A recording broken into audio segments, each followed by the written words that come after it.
C'est dur de monter là avec l'altitude. 4000, on le sent.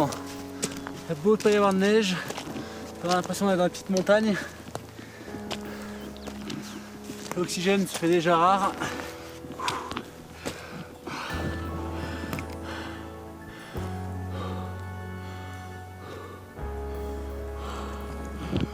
C'est parti pour un nouveau projet.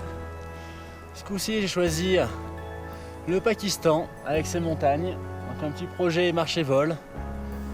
On aurait fait un grand parcours au Pakistan au milieu des hautes montagnes. Là, je suis au déco, un premier décollage à 4200 mètres. Généralement, les expéditions qui vont dans l'Himalaya partent en jeep de Skardou. Donc j'ai trouvé ça assez évident de devoir partir d'ici en vol.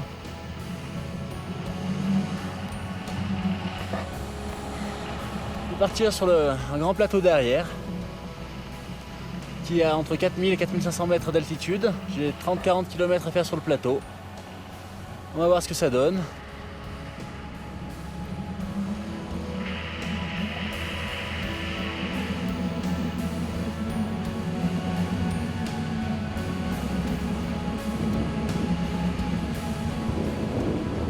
Je fais du parapente de façon à la fois amateur et semi-professionnelle. Je suis passionné surtout par le vol bivouac, donc c'est partir avec mon parapente et traverser des pays, des montagnes en autonomie. Je suis issu du milieu de la montagne et j'ai mis le parapente pour justement pouvoir faire à la fois la parapente et la montagne. Après j'ai découvert le vol de cross, donc c'est le vol de distance, je peux me déplacer d'un point A à un point B. Je suis parti au Pakistan parce que j'avais un long moment de libre l'été. Et l'été, le Pakistan, c'est un des rares endroits en Himalaya qui permet de voler. C'est la fin de l'Himalaya, où on a 3 chaînes qui se connectent, avec l'Hindu Kush, le Karakorum et l'Himalaya. J'ai commencé mon périple qui avait pour objectif de relier les 5 sommets de plus de 8000 mètres qu'il y a au Pakistan. Voilà le Nanga Parbat en ligne de mire. Le ciel est quand même bien couvert, il pleut au fond. On va avancer au plus proche, on verra si on peut l'atteindre aujourd'hui ou pas. Passage d'un petit col. Je sais pas encore ce qu'il y a derrière. Alors je suis parti en mode vol bivouac. Donc je suis parti avec ma tente, un peu de nourriture, avec une autonomie à chaque fois de 7 jours à 12 jours. Où je pars, je vole, je marche, je vais au plus loin et je me déplace au fil des jours en fonction de la météo et ça dure un certain temps avant de retrouver un ravitaillement de nourriture.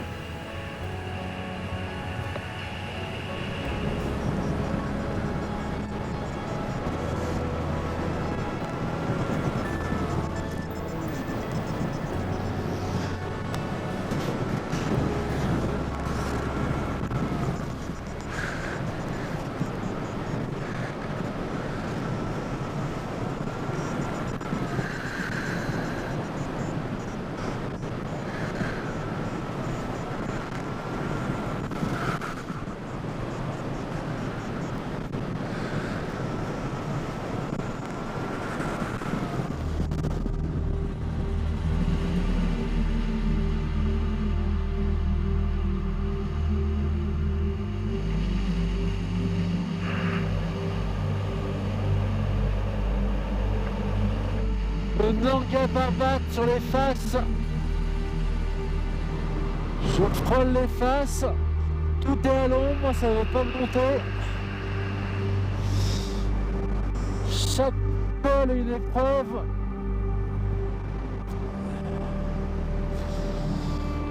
Je vais voir un petit peu derrière à ce qu'il y a et puis certainement les poser sur une des buttes en herbe en bas. En altitude, il y a de la neige pour l'eau, donc ça devrait fonctionner. Et de ce côté, de toute façon, il neige.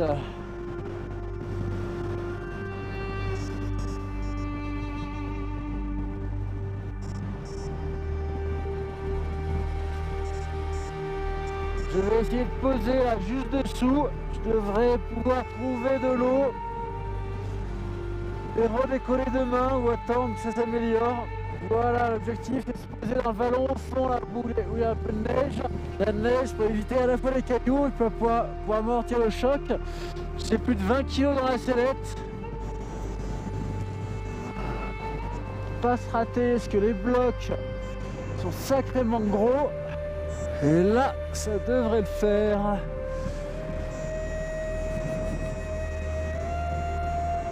Parfait.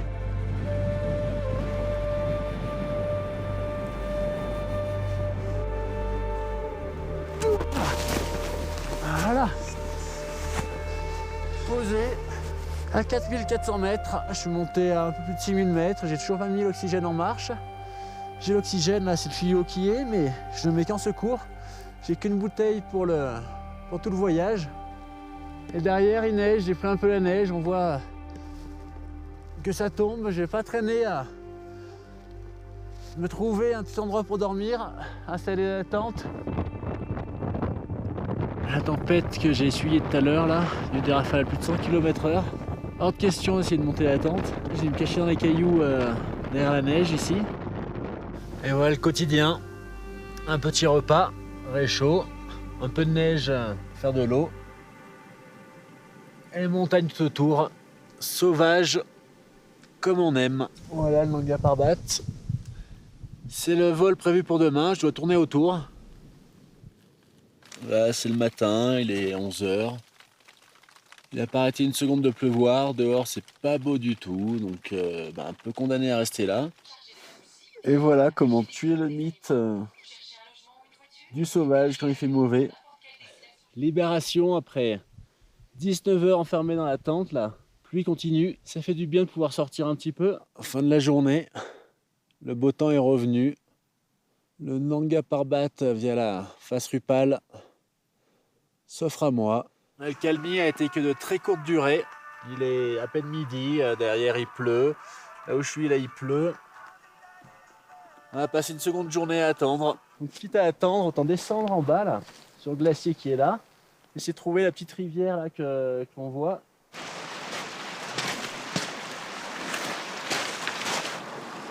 Voilà, on prépare ça avec la doudoune pour la sortie. Oh, bien frais là. Tout propre.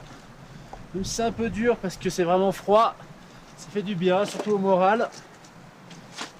Comme tous les soirs, un Nanga qui ressort. Et derrière, toujours incertitude parce qu'il fait pas beau. Ah, enfin un matin de réveil où il fait beau. On voit bien le Nanga. Pas trop de nuages. Un ciel bleu presque de partout. Et voilà, on va un peu tout ranger dans la sellette. Donc on va commencer par ranger ce qu'on met au fond.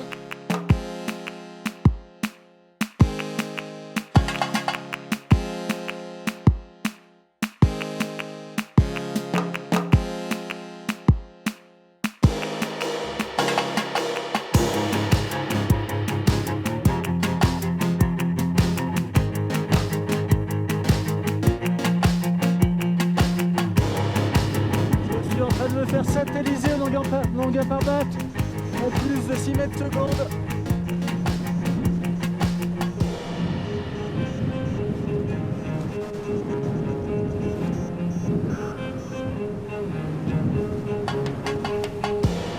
« 5400 mètres et je ressors du nuage. Voilà l'étendue du Nanga Parbat. On va essayer de passer entre les nuages pour essayer d'aller voir le sommet si c'est possible.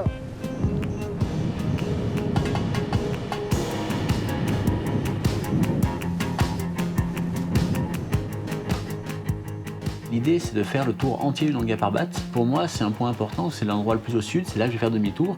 C'est une montagne qui reste quand même très mythique. On dit que c'est la plus grande face de l'Himalaya verticale. On part du sol à 3000 mètres, ça monte à plus de 8000 mètres.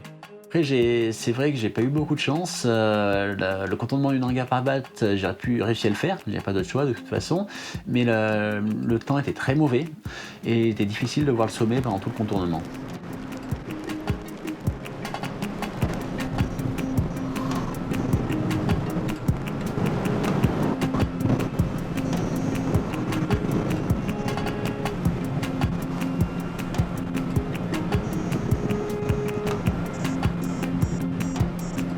Voilà, je viens des glaciers là tout au fond. Le glacier le plus à gauche dans l'axe. Et là, le Nanga Parbat, on ne le verra pas pour le moment, il est plein de nuages. Donc on va essayer de rejoindre la vallée doucement. Direction Karimabad, il reste 110 km exactement jusqu'à Karimabad. On va essayer de trouver un peu le soleil, mais pas facile. En face, ça a l'air un peu plus clair. On va essayer de vite y aller. Voilà, posé, tout est couvert. Il n'y a plus de soleil du tout. J'ai mis le parapente entier dans la tente. Comme ça, prêt à redécoller s'il y a un créneau d'ici 2 heures. J'ai pas envie de descendre dans la vallée pour aller marcher parce qu'on est encore dans une zone qui craint un petit peu. Il y a toujours le taliban qui est autour du Nanga Parbat. Donc je vais rester en altitude. J'économise un maximum la nourriture pour essayer de tenir, si je dois tenir encore 2-3 jours avec la pluie. S'il n'y a pas le choix, je descendrai, hein, mais voilà, j'ai pris 6-7 jours de nourriture. Voilà, j'ai encore des bonnes réserves, je mange pas beaucoup, donc ça va. Voilà, la réparation quotidienne. Une petite bricole, mais qui occupe au moins. Bon, il est à peu près 3 heures, ça ne s'arrange pas du tout. Donc on va aller chercher de l'eau pour la nuit. Hein. Il est 10 heures, il fait beau comme souvent le matin et il y a déjà des gros nuages derrière. Puis on va essayer d'avancer un peu, je pense que ça ira pas très loin parce que il va vite pleuvoir comme les autres jours. C'est très couvert, il n'y a pas de plafond, mais les paysages sont beaux, je peux voir le relief de près, voir tous les animaux. Pour se déplacer en parapente, on utilise ce qu'on appelle des thermiques. Alors, les thermiques, c'est le soleil qui vient chauffer le sol. Quand le sol est suffisamment chaud, ça crée ce qu'on appelle une bulle thermique ou un thermique, donc c'est l'air chaud qui monte. On va aller dans cet air chaud, on va tourner en rond, on va faire ce qu'on dit, on enroule, on monte jusqu'en haut, au plafond. Le plafond, c'est là où arrivent les nuages, alors on ne peut pas monter plus haut, donc quand on est au plafond, on avance et on va rejoindre le prochain thermique, on arrive souvent par le bas du thermique, et on enroule à nouveau et on se déplace comme ça de thermique en thermique, et on peut faire plusieurs dizaines de kilomètres à plusieurs centaines de kilomètres dans une journée. Le parapente en globalité doit faire, on va dire, 7-8 kg. Et après, on vole à des vitesses théoriques de 40 km/h. Mais là, en altitude, on vole beaucoup plus vite parce que l'air porte très mal et on vole souvent à 50 à 60 km/h. Il me reste encore 70 km jusqu'à Karimabad. C'est tout au fond là-bas, derrière la montagne enneigée. Voilà, tout est à l'ombre. C'est l'heure d'aller poser.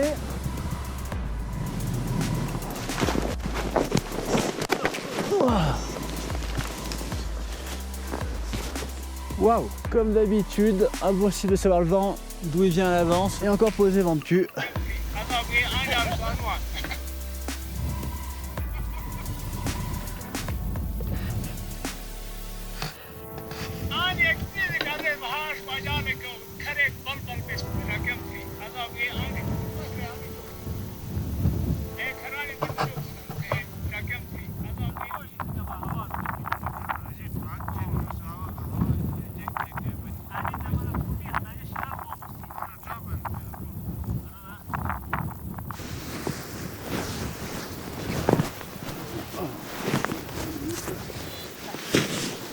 Slowly.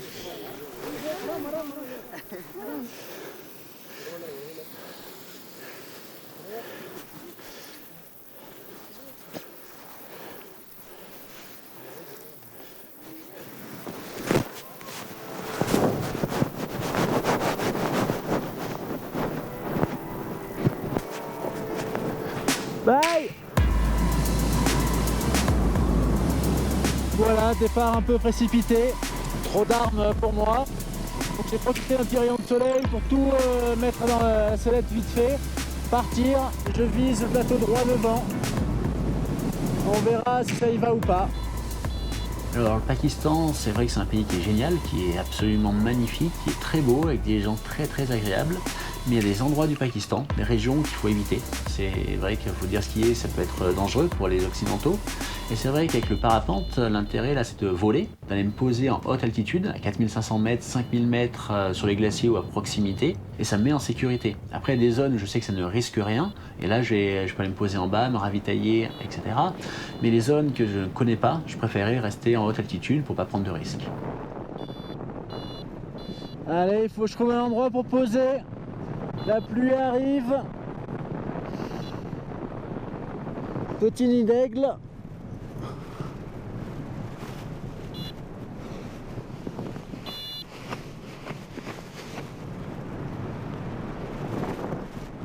Je ne peux pas poser, là je suis à 60 km/h. Il faut que je fasse le tour de la montagne. Je suis complètement sous le vent.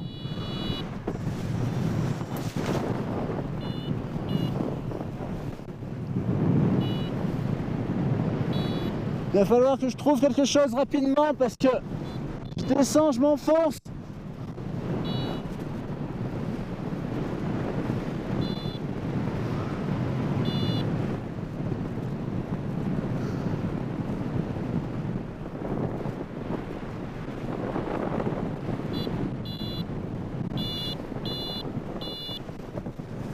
Bon, et ben je suis bien ressorti. 4600 de plafond avec le brin de soleil. Objectif, aller sur la crête en face. Parce que demain, eh ben, on va aller tout droit là. On va faire le tour de la vallée derrière la grosse montagne qui est devant pour rejoindre Karimabad derrière.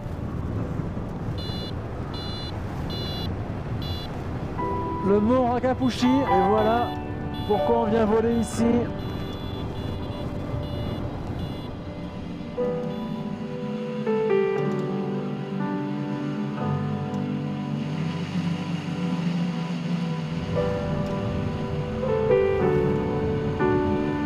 Choisir l'endroit pour dormir. J'essaye de trouver sur l'arête un endroit un petit peu plat.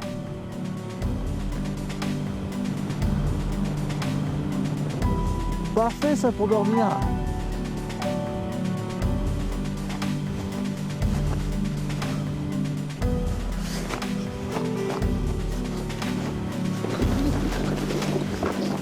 Oula! J'avais pas vu ces cailloux. J'étais concentré sur mon altitude et l'endroit où j'allais mettre la tente et j'ai pas regardé du tout devant et en fait il y avait toute une bande de cailloux. Je pensais que c'était de l'herbe jusqu'au bout, j'ai pas fait attention et j'ai passé le pied dans un trou au niveau des cailloux, donc voilà, j'ai une belle entorse. Voilà, je peux encore poser le pied. Je serre bien la chaussure pour tenir le pied et puis on verra si je peux encore beaucoup marcher ou pas, mais normalement en 2-3 jours ça devrait aller mieux. Voilà, j'ai décollé vers midi, j'ai attendu que le soleil soit là pour être dans le bon cycle. Là, j'ai réussi à monter à 4700 mètres. Maintenant, je suis en transition sur le sommet suivant.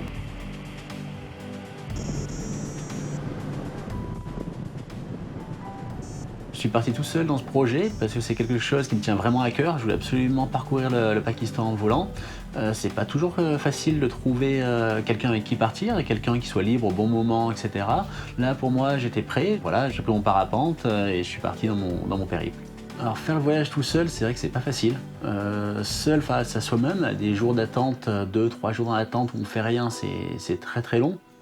Et puis une autre chose qui est très importante, c'est que le fait d'être avec quelqu'un, on arrive à se motiver. Et quand on doute, et ben l'autre est là pour enlever ces doutes-là et dire mais non, c'est bien ce qu'on fait, il faut continuer. Et on fait ce jeu-là à tour de rôle. Alors que là, d'être tout seul, et ben on n'a pas le choix. Il faut que je prenne sur moi-même et que j'arrive à me motiver pour ça.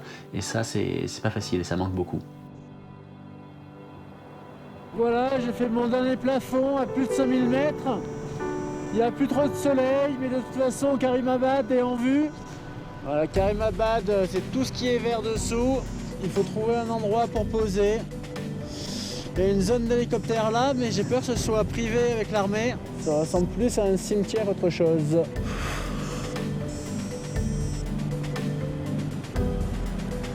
Allez.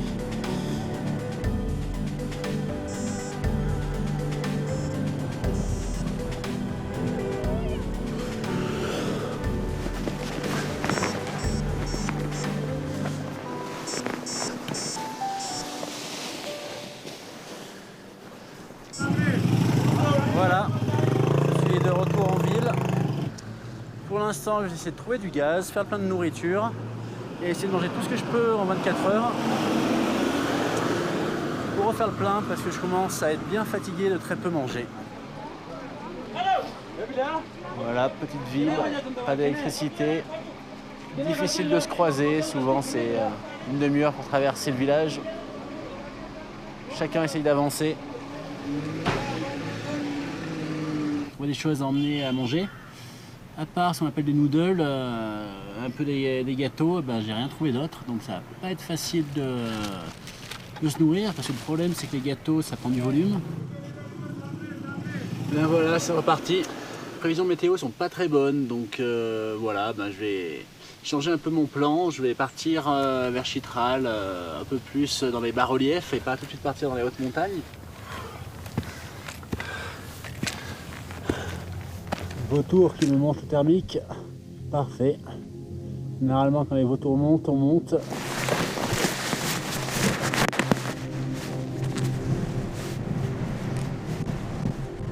Donc je prends la décision de partir direction de l'Afghanistan pour aller découvrir cette zone de vol. Il n'y a pas de sommet de très haut sommet, on va dire pas de 8000, mais c'est une partie qui est très très belle et ça me tenait à cœur de le faire, donc je commence par là avant de partir dans les montagnes. Pendant cette partie du voyage, en fait, j'ai les cartes mémoire des caméras qui sont tombées en panne. Et c'est vrai que ces paysages sont très beaux et c'est assez frustrant d'avoir passé beaucoup de temps à essayer de filmer, de ramener toutes ces images et de se rendre compte en rentrant qu'au final, il n'y a plus rien du tout. Après, la caméra, pour moi, c'était un petit peu un jeu dans ce voyage solitaire pendant quasiment un mois, où j'ai vu personne, où mon objectif, c'est de rester en montagne, justement, pour éviter les dangers. Au bout d'un moment, on devient, je dirais, presque un petit peu fou et j'ai passé mon temps à raconter ma vie à la caméra et voilà, c'est devenu mon ami de voyage pendant toute la durée.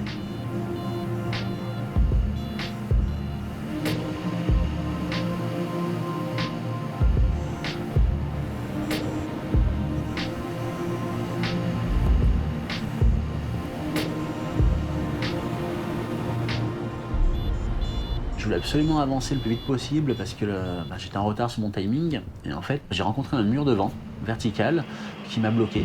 Au début, je ne me suis pas rendu compte de la force du vent. Je me suis mis en milieu de vallée pour mettre en sécurité. Puis en fait, le vent était tellement fort que je suis parti en marche arrière avec des vents à 80-90 km/h continus.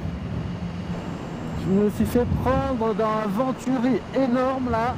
Je suis en marche arrière. J'arrive plus du tout à avancer. J'essaye de m'éloigner de la montagne. Je suis à 25 km/h en marche arrière et je vois déjà les arbres pliés en deux. C'est vraiment inquiétant. On n'arrive toujours pas à être en marche avant malgré l'accélérateur poussé au maximum. Ça devient tendu là.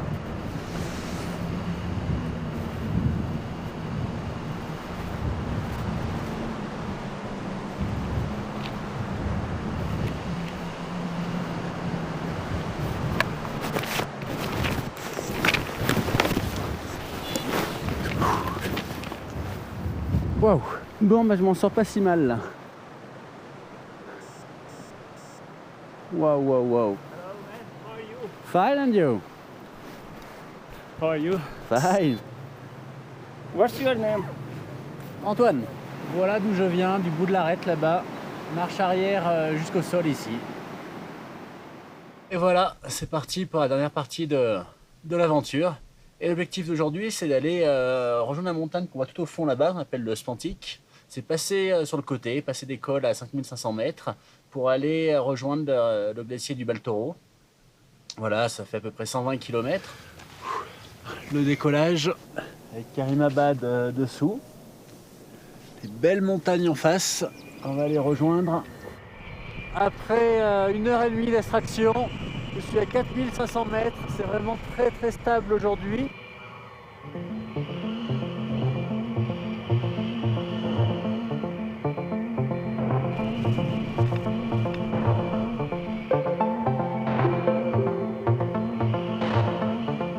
Voilà le glacier de l'Ispar. Si j'arrive pas à sortir le vol, je vais devoir le remonter entièrement à pied. On voit même pas le bout qui donne sur le Biafo. Pour le moment, l'idée c'est remonter la crête qui est droit devant, aller chercher les cumulus. Et il me faut 5500 mètres minimum pour passer le col.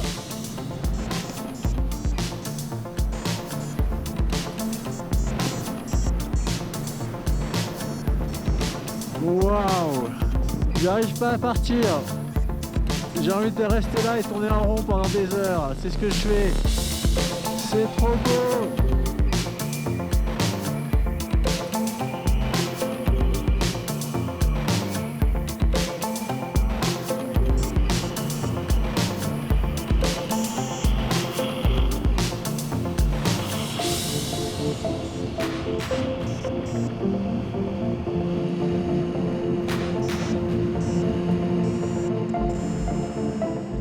Je relance mon voyage direction les hautes montagnes, Karakorum. Donc moi je suis vraiment venu pour ça, c'était vraiment mon objectif et mon rêve d'aller là-dedans. C'est marqué par l'entrée du glacier, qui est Golden Peak, où les conditions sont pas très bonnes. Je passe le col à 5-10 mètres au-dessus.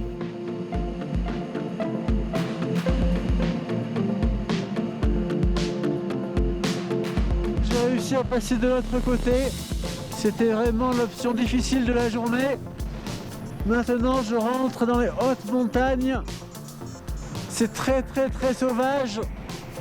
Il vaut mieux pas trop poser, parce qu'il y a des glaciers à perte de vue.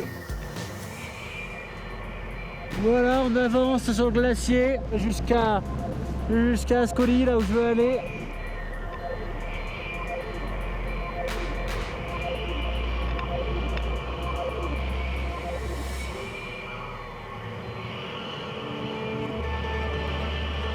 Après 70 km de glacier, je retrouve les premières vallées habitées.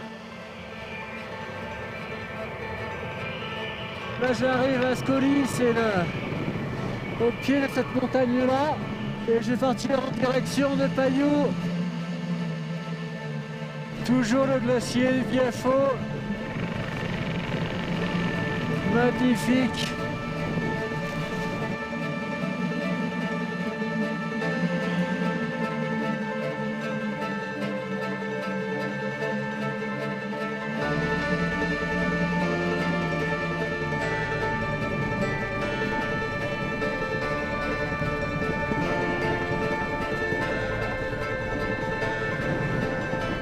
Voilà le Bel Toro, les tours du Trango juste devant, mais il est tard le soir, je vais aller me poser. Je suis à Paiou, c'est un camp, c'est un arrêt, en fait historiquement c'est le dernier arrêt pour quand on fait le glacier du Bel Toro en trek, après on est réellement sur le glacier.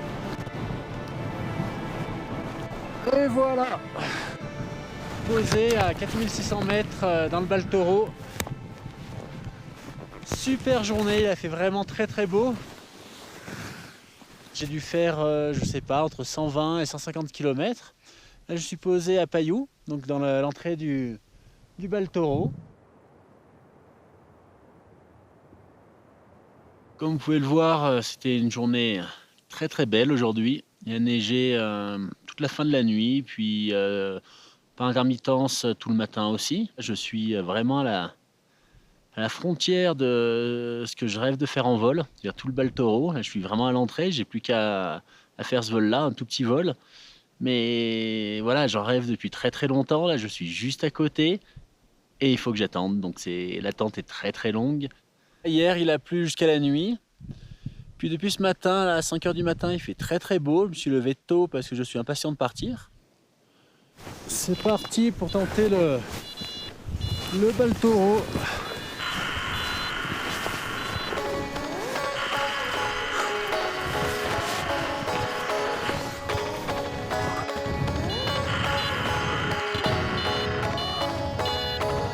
Voilà l'entrée du Bel Toro avec tous les sommets. Au fond le G4, le Broad Peak, le K2, le Machabroum devant, le G1, le G2, le tour du Trango à plus son nom.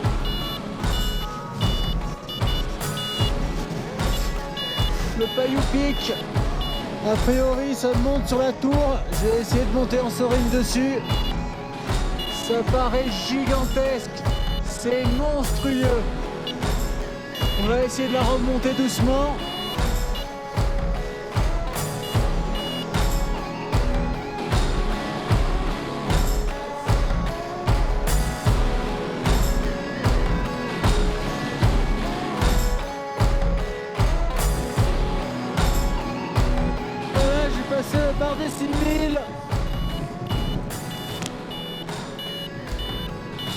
Je devrais pouvoir aller au sommet de la tour maintenant.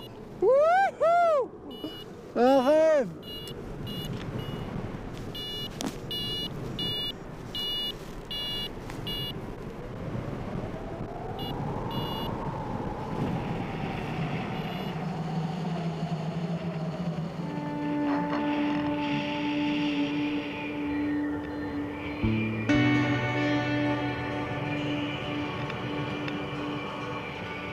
Voilà, on avance, on avance.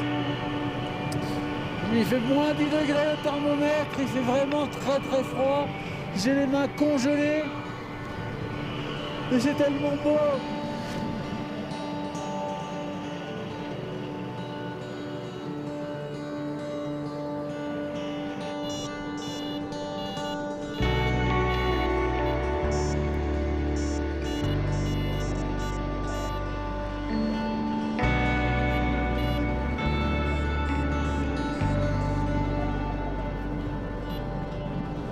Voilà le cadeau qui apparaît doucement au milieu des nuages. Je suis à Concordia. On se retrouve entouré de 4 8000 avec le G1, le G2, le Broadpeak et le K2. Je vais essayer d'aller voler sur le Broadpeak. Je voulais absolument sortir en volant par le Baltoro, par le Gondogoro La Pass. Mais pour ça, il fallait que j'attende que le soleil avance. Et en fait, j'ai vu un petit cumulus sur le Broadpeak qui m'ont dit tiens, viens me voir. J'ai pris la décision d'aller sur le Broadpeak juste pour attendre que le soleil tourne et continuer mon voyage. Je suis en train de remonter en thermique sur le Broadpeak à 6300 mètres. Et ça monte toujours très bien. On va monter le plus haut possible. L'approche du Broadpeak avec la montée camp 2, camp 3. Simplement énorme.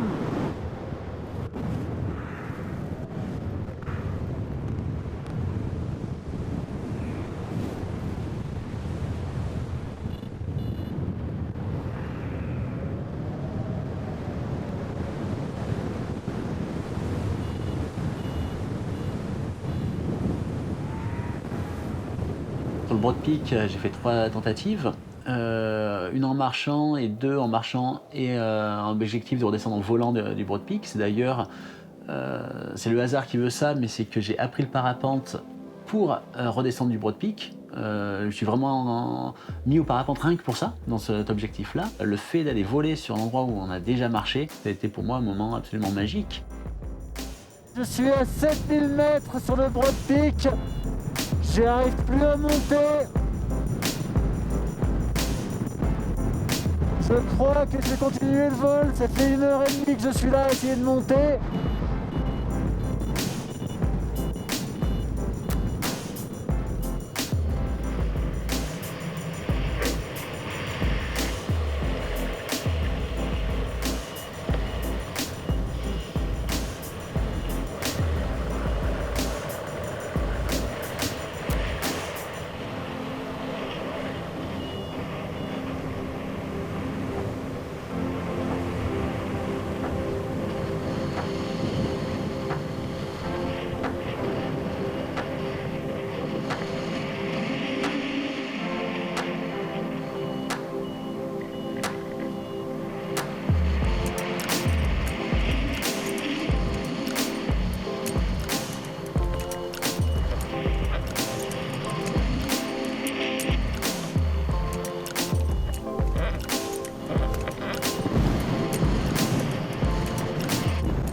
J'ai fait ce que je pensais impossible. Je suis monté au sommet du Broad Peak en parapente. Je suis monté, j'ai survolé le sommet. C'était énorme. C'est énorme de survoler le sommet. Tu vas être à plus de 8100 mètres. C'est le record du monde de montée d'altitude. Personne n'a réussi à monter si haut. Je suis resté très longtemps à 6500 mètres. Et tout doucement, ça s'est ouvert. Et je suis monté en soaring, en bordure de nuages. Le créneau était court. On voit que derrière, les nuages ne montent plus au sommet du Broad Peak. Il y avait 10 minutes pour le faire, j'y étais. J'ai eu beaucoup de chance. J'ai appris le parapente pour le Broad Peak. Je suis jamais monté à pied, d'aller jusqu'au sommet. Au final, c'est quelque part une petite vengeance des années de passer en montagne et de ne pas avoir fait ce sommet-là ou un autre. Et pour moi, ça a été un instant globalement complètement magique. C'est vrai que j'ai volé à 8157 mètres sur le Broad Peak. On dit que c'est le record de vol, mais c'est le record de vol d'ascension. C'est-à-dire que je suis parti du bas, j'ai pris les thermiques, je suis monté à plus de 8000 mètres. Parce que des gens ont déjà décollé par exemple du sommet de l'Everest, mais juste dans l'objectif de redescendre. Donc c'est la première fois qu'on arrive à monter uniquement par des thermiques à plus de 8000 mètres.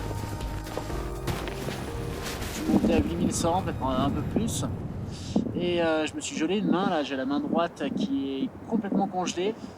Voilà, donc maintenant délicat. Voilà, j'ai posé, je vais voir demain, je vais peut-être aller à Skardou, arrêter le... Je vais voir donc elle est assez. Peut-être arrêter le périple ici, même s'il reste pas mal de jours. En tout cas, une journée mémorable. On voit le K2 tout au fond, qui est encore allumé par le soleil. C'est magnifique, on voit le Broad Peak.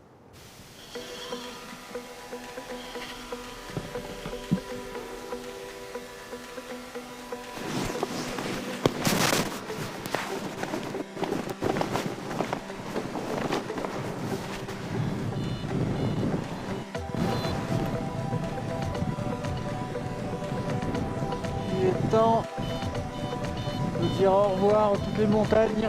On va partir loin maintenant.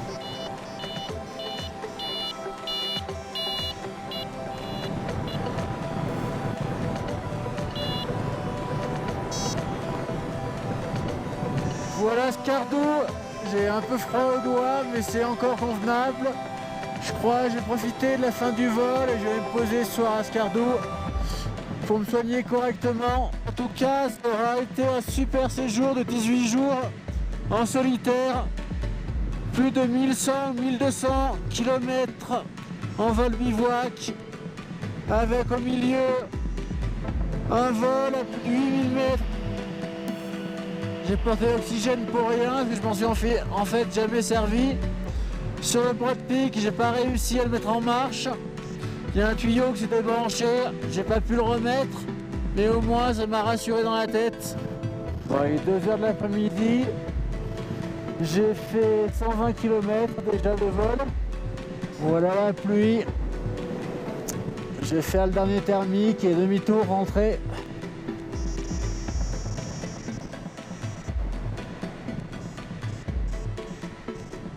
Derrière c'est l'orage, devant c'est le grand bleu. Je file sur le grand bleu avant de revenir à Skardou. On va espérer prendre l'avion demain. Ça fait 6 heures que je suis en l'air. J'ai fait environ 190 km. Je vais essayer de prolonger ce dernier vol au maximum. Et au final, je m'offre un vol de plus de 240 km, qui est aussi le record de distance au Pakistan, et qui me donne vraiment un cadeau d'adieu au Pakistan absolument merveilleux. Et ça m'a donné un vol jusqu'à la nuit qui m'a laissé des souvenirs inoubliables. Tout a commencé ici, premier vol sur cette montagne. Skardou juste là. Et maintenant je dois rentrer à la maison longtemps sans rien regretter du tout. Je suis parti tout seul dans les montagnes, sans aucun moyen motorisé, juste avec mon parapente, ma tente, un peu de nourriture, et j'ai réussi à parcourir ces 1250 km en 19 jours. Je vois plus beaucoup d'autres intérêts qu'utiliser le parapente pour aller faire des grands voyages, et je vois l'aventure là-dedans qui est absolument magique, de traverser un pays uniquement avec l'aide du parapente. Et en plus de ça, si on peut y mettre un peu d'alpinisme, pour moi c'est une nouvelle façon de voyager, de voir les choses, qui est complètement différente, et je suis addict. C'est de la pure aventure, et tout est à faire, et c'est génial.